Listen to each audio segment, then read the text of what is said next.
Le président de la transition a validé le projet de la nouvelle constitution du Mali. Lundi 20 mars, le chef de l'État présentera le texte aux autorités traditionnelles et religieuses ainsi qu'à l'ensemble des forces vives de la nation. La rédaction vous propose une série de reportages sur le contenu du projet de la nouvelle loi fondamentale. Ce soir, Ibrahima Traoré nous décrypte les grandes lignes du document suivant. Projet de constitution de la République du Mali, 29 pages, 191 articles. Un texte intégralement rédigé par des Maliens. Que faut-il en retenir essentiellement? D'abord, au niveau de l'État et de la souveraineté, la nouvelle constitution assure sans ambiguïté le caractère unitaire de l'État malien. Les langues nationales changent de statut en devenant toutes langues officielles du Mali. Le français est la langue de travail. La conception malienne de la laïcité est maintenue, bien définie et clarifiée. L'article 32 précise que la laïcité ne s'oppose pas à la religion et aux croyances. Elle a pour objectif de promouvoir et conforter le vivre ensemble fondé sur la tolérance, le dialogue et la compréhension mutuelle. En ce qui concerne les institutions, le Mali en aura 7. Le président de la République, le gouvernement, le Parlement, la Cour suprême, la Cour constitutionnelle, la Cour des comptes, le Conseil économique, social, environnemental et culturel.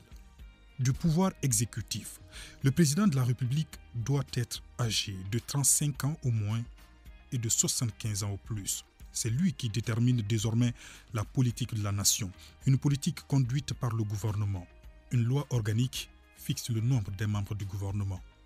Une fois par an, le président de la République prononce devant le Parlement réuni en congrès un discours sur l'état de la nation.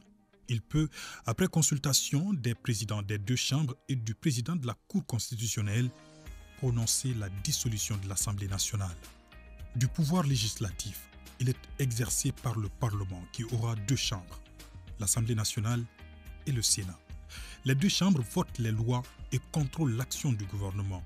Elles se réunissent en congrès pour des événements spéciaux, précise la nouvelle constitution. Du pouvoir judiciaire, l'innovation majeure est la création de la Cour des comptes. Le Mali se conforme ainsi au texte communautaire de l'UEMOA.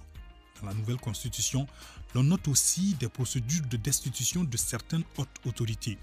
Elles concernent notamment le président de la République, le président de l'Assemblée nationale et le président du Sénat. Autre nouveauté, les modes alternatifs et traditionnels de règlement des conflits sont autorisés. Une loi déterminera les modalités d'application de cette justice alternative.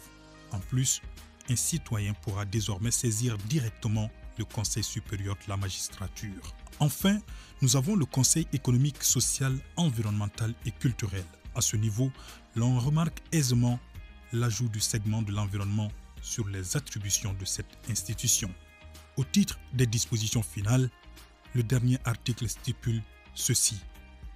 La présente constitution sera soumise au référendum. Au cas où elle recueille la majorité des suffrages exprimés, le président de la transition, chef de l'État, procède à sa promulgation dans les 8 jours suivant la proclamation des résultats définitifs du référendum par la Cour constitutionnelle.